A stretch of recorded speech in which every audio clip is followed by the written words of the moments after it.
We have all received the same advice from mentors, teachers, and bosses. Just do your best.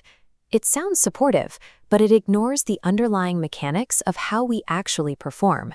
This advice fails because it is imprecise.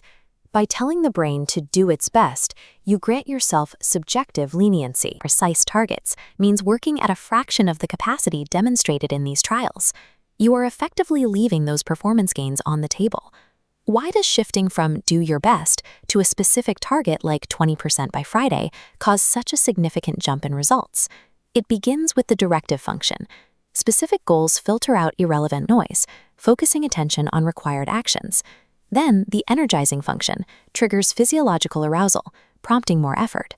Finally, persistence.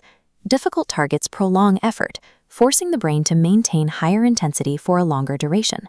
These specific targets restructure the way the brain manages energy, shifting focus from a passive state into an active system for driving output. This system is conditional. It requires genuine internal commitment to the objective. If you do not believe the goal is important or achievable, your cognitive mobilization will stall. You also need a feedback loop.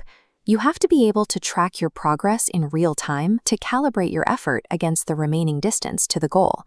Without these personal stakes and measurable data points, the internal mechanisms of high performance remain dormant.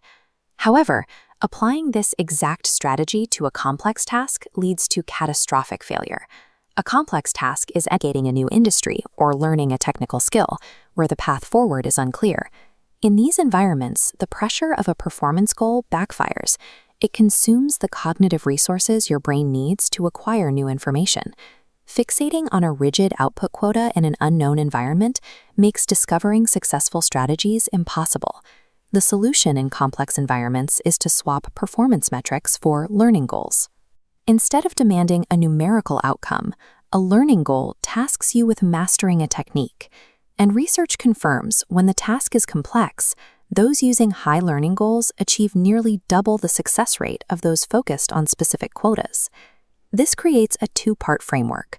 Use performance goals to drive energy for tasks you already understand, and use learning goals to navigate the unknown.